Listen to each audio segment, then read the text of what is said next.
अस्सलाम वालेकुम। आज मैं आपके लिए एक वीडियो लेकर आया हूँ जी, जहाँ पर मैं आपको बताऊँगा कि आपने विंडो 10 को डाउनलोड कैसे करना है और इसके अलावा आपने यूएसबी या मेमोरी कार्ड के अंदर बूटेबल कैसे बनाना है।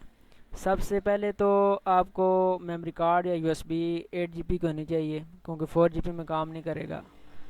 तो डाउनलोड करने का तरीका बताने जा रहा हूँ जी। सबसे पहले आपने क्रोम को ओपन करना है, यहाँ लिखना है विंडो 10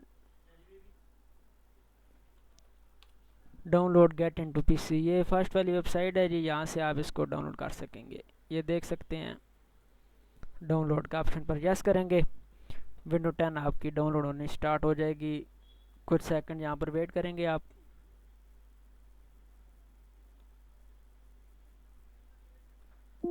ये देख सकते हैं डाउनलोड का ऑप्शन आ गया है।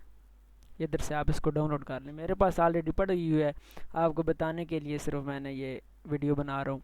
फिर बूटेबल करने के लिए आपको रूफ्स फाइल चाहिए, यहाँ आपने लिखना है RU, ठीक है, रूफ्स डाउनलोड लिखना है, ठीक है।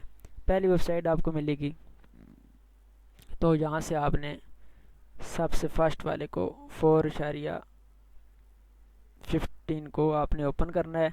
ये आपने डाउनलोड कर लेना है इसको, ठीक है। ये जब आप डाउनलोड कर लेंगे तो आपके पास रूफ्स आ जाएगा, इसको आपने ओपन करना है। ओपन करने के बाद आपने सेलेक्ट पर जाना है, यूएसबी या मेमोरी कार्ड लगाना है। मेरे पास यूएसबी है, ये मैं लगाने जा रहा हूँ। तो ये विंडो 10 है, इसको आपने ओपन करना है, ठीक है। इधर आपने स्किप नहीं करना, गौर करना है। तो यहाँ पर आपको आना है जीपीटी है, इसको MBR कर दें, ठीक है। तो इसको स्टार्ट करेंगे, विंडो आपकी बूटेबल होनी स्टार्ट हो जाएगी। ये ओरिजिनल विंडो है। तो नेक्स्ट वीडियो में आपको बताएंगे कि विंडो 10 को फ्री में एक्टिवेट कैसे करना है, ठीक है। वो भी आपको बता दूंगा। वीडियो अच्छी लगे तो मेरे चैनल को सब्सक्राइब कर दें। जज़ाकल्लाह खैरा।